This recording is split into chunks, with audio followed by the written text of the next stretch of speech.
Doctor Ambedkar जयंती।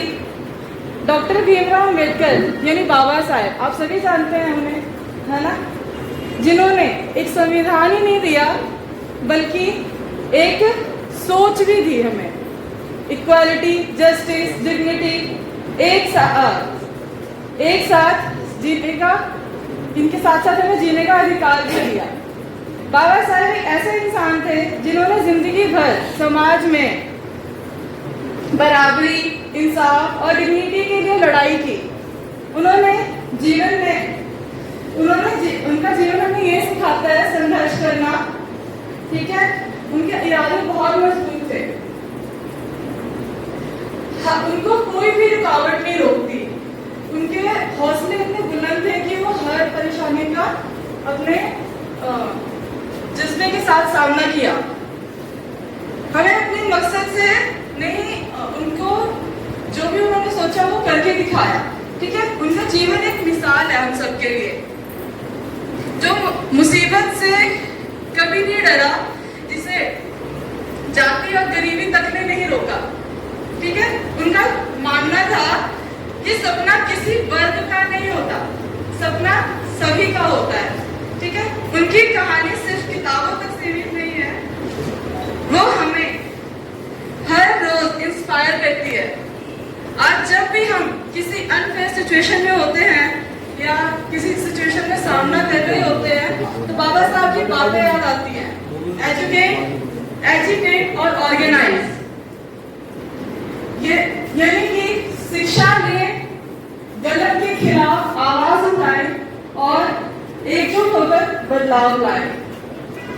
Doctor Bhimrao Ambedkar sir एक विद्वान थे, वो एक विजनरी थे, एक ऐसे लीडर जिन्होंने समाज के हर तबके के लिए सोचा, चाहे वो दलित हो, महिला हो या गरीब हो।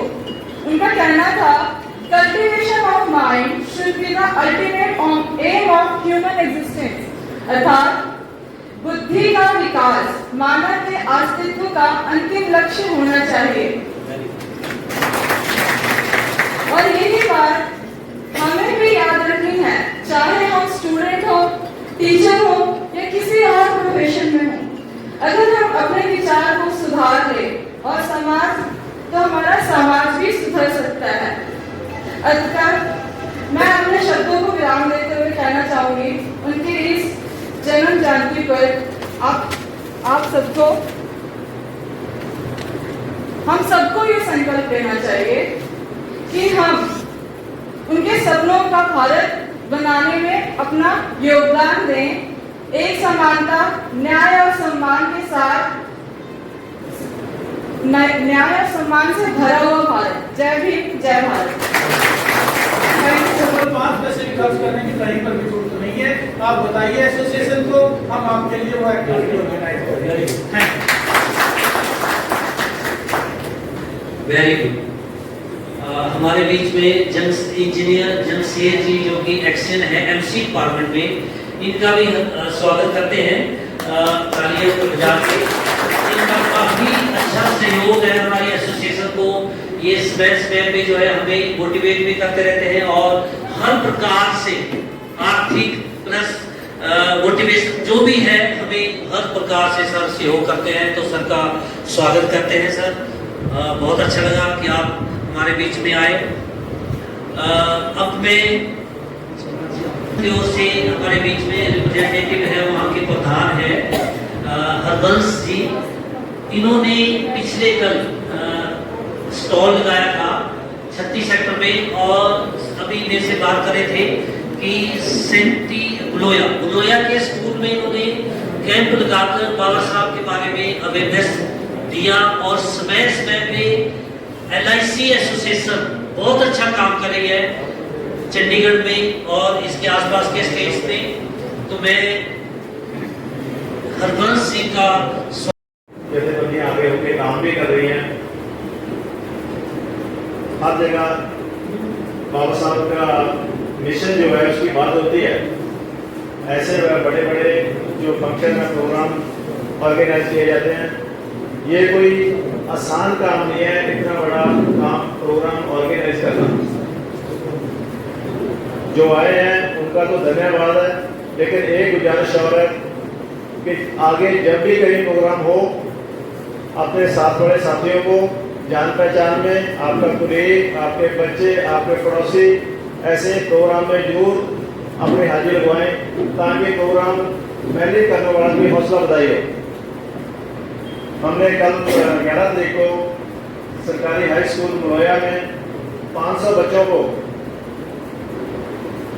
अपनी मैनेजमेंट को हमने मजबूर किया है कि उनको बाबा साहब के बर्थडे पे कुछ ना कुछ चीज दिया जाए। तो मैनेजमेंट हमारी ने एक कमेटी बनाई इस बात को मानते हुए, उस कमेटी में मुझे डाला गया। तो हमने वो स्कूल में अप्रोच किया और हर साल हम देखते थे, जाते थे, कापी पेन बांट के आ जाते थे। तो इस बार मैंने वहाँ सजेशन दिया है कि कापी जो है हमारी, उसके ऊपर बाबा साहब की एक चित्र लगाया जाए और एक तरफ LIC का लोगो हो, ताकि LIC का भी प्रचार हो और बाबा साहब का प्रचार हो। तो वहाँ गए, जब बच्चों को इकट्ठे किया तो मैनेजमेंट का क्या था कि एसोसिएशन ने प्रेशर किया, जाके कापियां बांटो। हमारे बीच में प्रोफेसर सलेंदर जी, जो कि पैट यूनिवर्सिटी ऑफ टेक्नोलॉजी में प्रोफेसर है कंप्यूटर साइंस के, हमारे आज के गेस्ट ऑफ ऑनर है। सर का स्वागत करते हैं हम। और सर काफी सालों से हमारे एसोसिएशन को, हमारे समाज के लिए प्रेरित, यहाँ संडे को 2 घंटे के लिए सेवाएं देते हैं। डॉक्टर जो है MD बोर्ड लगा हुआ है और आज भी सेवाएं सर दे रहे हैं। तो सर आप भी प्लीज खड़े होकर अच्छा लगे, आपका स्वागत करते हैं। डॉक्टर त्रिलोचन जी हरियाणा हेल्थ डिपार्टमेंट से अपना रिटायरमेंट जो है 2 घंटे के लिए संडे एंड वीरवार को सर जो है सेवाएं देते हैं। अगर किसी को डॉक्टर्स मेडिसिन से संबंधित सेवाएं चाहिए हो तो आप लोग जो है 2 घंटे के लिए सर यहाँ बैठते हैं और सर मेडिसिन के डॉक्टर हैं। तो आप लोग कभी भी सर के पास आके अपनी मेडिसिन जो है लिखवा सकते हैं और प्रिस्क्राइब करा सकते हैं। तो सर के लिए क्लैपिंग की जाए। और इनका बेटा जो है साथ में, इनका अपना चैनल भी है, तो वो भी हमें सेवाएं दे रहे हैं। तो इनका हम वेलकम करते हैं कि ये हमें बहुत सहयोग दे रहे। तो मैडम स्नेहा जी काइंडली थोड़ा सा कैसे आप जो काउंसलिंग में हमें हेल्प कर सकते हैं प्लीज।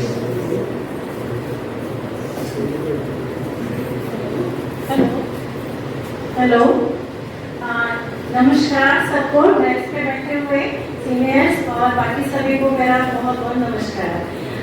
सबसे पहले मैं बाबा साहब को तहे दिल से नमन करना चाहती हूँ, जिनकी बदौलत आज हम यहाँ पर खड़े हैं। और ये भी है इन्होंने फीमेल्स के लिए इतना किया उनके उठाव के लिए, लेकिन फिर भी कहीं भी जाए मैं तो कई बार देखती हूँ कि फीमेल्स की गैदरिंग बहुत ही कम होती है। तो एटलीस्ट अगर घर से ही माहौल ऐसा मिले कि बच्चों को गाइड करें और साथ में ही हर जगह हस्बैंड भी साथ लेके जाएं या जहाँ भी प्रोग्राम्स होते हैं उनको इन्वॉल्व करें तो बहुत ही अच्छा रहेगा, क्योंकि बच्चों को उससे गाइडेंस मिलती है और आगे चल के वो अपना मार्गदर्शन में बहुत अच्छा योगदान दे सकती हैं। तो स्पेशली यही रहता है कि जो फीमेल्स हैं उनकी गैदरिंग ज़्यादा होनी चाहिए ताकि वो एक पूरा परिवार आगे बढ़े। जैसे कि अभी डॉक्टर साहब ने मुझे बताया, यहाँ पे काउंसलिंग वो सेंटर शुरू करने जा रहे हैं, तो बहुत ही अच्छी बात है। मेरा जो फील्ड रहा है ऐसे स्पेशल बच्चों के लिए रहा है जो कि पढ़ने लिखने में कमजोर रहते हैं और आगे उनको डिसेबिलिटी से जूझना पड़ता है। तो उस सिलसिले में मैं उनको काउंसलिंग देती हूँ, प्लस ट्रीटमेंट के लिए कुछ मेथड्स बताते हैं ताकि वो आगे अपने जिंदगी में आगे बढ़ सके। जरूरी नहीं है कि जन्म से ही सारे सबका लेवल एक जैसा होता है, लेकिन क्या होता है कई बार ना हमारे आसपास की सिचुएशन, आसपास का माहौल, आसपास का जो एनवायरनमेंट है वो बहुत ज़्यादा इफेक्ट करता है बच्चों की परवरिश में। तो जो हम कहते हैं ना कि IQ लेवल इसका कम है या इसका IQ नहीं है, ये तो टॉप कर दिया, इसने टॉप नहीं किया, तो वो उसमें कई चीज़ें मैटर करती हैं। खाली ये नहीं है कि जो मतलब जो हमने पढ़ा दिया वही है। तो इसलिए 3-4 फैक्टर्स हैं जिसका उसमें काफी योगदान रहता है। जैसे कि अभी मैं छोटा सा एग्जांपल देती हूँ। एक छोटा बच्चा होता है, 2-3 साल का बच्चा है, अब वो बोल नहीं रहा, चल नहीं रहा, तो पेरेंट्स क्या बोलते हैं, नहीं नहीं नहीं अपने आप चलने लग जाएगा, नहीं नहीं अपने आप बोलना शुरू हो जाएगा। ठीक है, उसको घर में टीवी के आगे बिठा दिया, मोबाइल के आगे बिठा दिया और अपने काम में बिजी हो गए। इस तरह से क्या होता है कि उसका जो मेंटल लेवल है वो विकास की ओर जाने की बजाय और डिटीरियोरेट हो जाता है, जिसकी वजह से वो फिर आगे एजुकेशन में पिछड़ जाता है। तो ये कई छोटे छोटे से पॉइंट्स हैं, तो इसके बारे में बहुत ध्यान देना पड़ता है। इसीलिए टाइम टू टाइम जब भी किसी को कोई हेल्प की जरूरत है या किसी बच्चे की काउंसलिंग करानी है तो आई एम ऑलवेज अवेलेबल। मेरा फ़ोन नंबर है यहाँ, तो कभी भी इस तरह की कोई आवश्यकता होगी तो मैं हेल्प करने के लिए रेडी हूँ। ठीक है, thank you so much doctor साहब।